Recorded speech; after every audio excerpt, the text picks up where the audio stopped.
Salut ami footeux, j'espère que tu vas bien. Alors avant de te donner mes pronostics pour la 13e journée de Ligue 1, j'ai une petite mise au point à faire.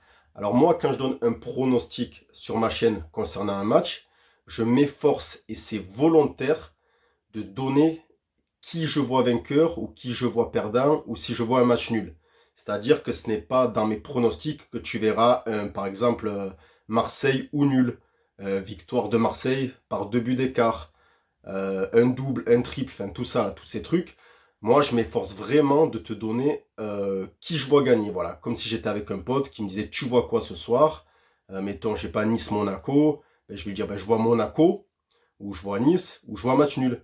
Mais je vais pas lui dire pour un pronostic, je vais pas lui dire Marseille, Monaco ou nul, ou Nice ou Monaco, parce que ça se fait aussi. Voilà, moi je m'efforce et c'est volontaire de donner l'équipe qui je pense va l'emporter, voilà.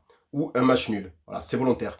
Après, tu peux te servir de ce que je dis comme une base par rapport à l'analyse que je fais du match et par rapport au pronostic que j'ai donné. Par exemple, si je dis que ça va être très serré, mais que je vois, mettons, dans Reims-Brest, mettons, je vois Brest, ben, et je t'ai dit que ça allait être très serré, que ça allait être compliqué, nanana, ben, tu peux mettre Brest ou nul, même si je t'ai dit Brest. Voilà, c'était la mise au point que je voulais faire avec vous. Alors, c'est un peu paradoxal quand on fait des pronos, de s'efforcer de choisir le vainqueur ou le vaincu ou le match nul. Mais c'est ma façon de faire et c'est volontaire. C'est comme ça que j'ai envie de faire. Voilà. C'est ma chaîne YouTube. J'y suis encore pour l'instant. Je fais ce que je veux. Donc voilà. C'était la petite mise au point du jour. Et maintenant, c'est parti pour la 13e journée de Ligue 1, les pronostics.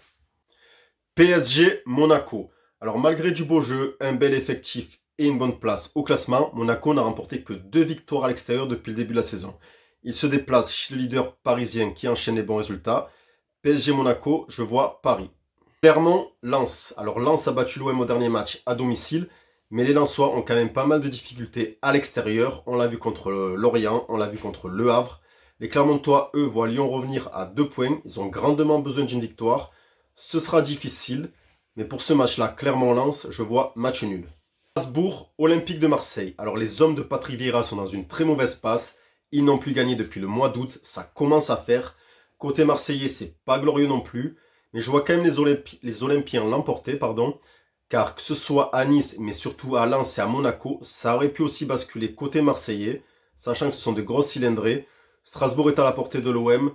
Donc Strasbourg-Marseille, je vois Marseille. Nice-Toulouse. Alors Nice, toujours invaincu cette saison, reçoit des Toulousains qui, malgré une victoire historique contre Liverpool, galèrent quand même pas mal à l'extérieur.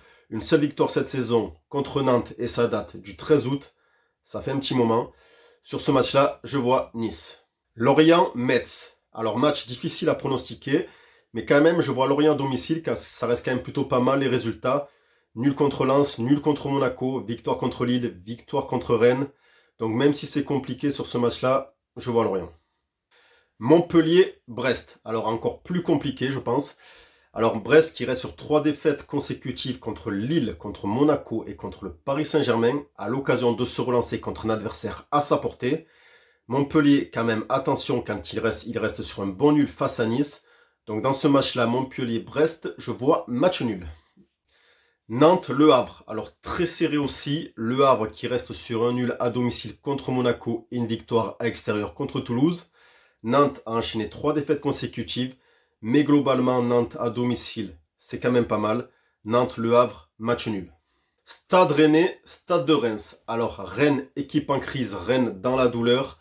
Rennes qui n'est plus qu'à 1 point d'être barragiste, reçoit une équipe de Reims qui prend plus de la moitié de ses points à l'extérieur. Rennes-Reims, Reims. Et pour finir, Lyon-Lille. Alors, on ne sait pas ce que le foot peut nous réserver, c'est certain. Mais je trouve que l'écart est trop important entre ces deux équipes. La qualité de jeu pour moi est côté lillois. Lyon à 11 contre 10 pendant tout un match quasiment, galère à gagner 1-0 contre Rennes. Lyon-Lille, je vois Lille. Et voilà, c'est déjà fini. N'hésite pas à liker, commenter, t'abonner et à partager si ce n'est pas déjà fait. Et je te dis à bientôt pour une prochaine vidéo. Ciao ciao.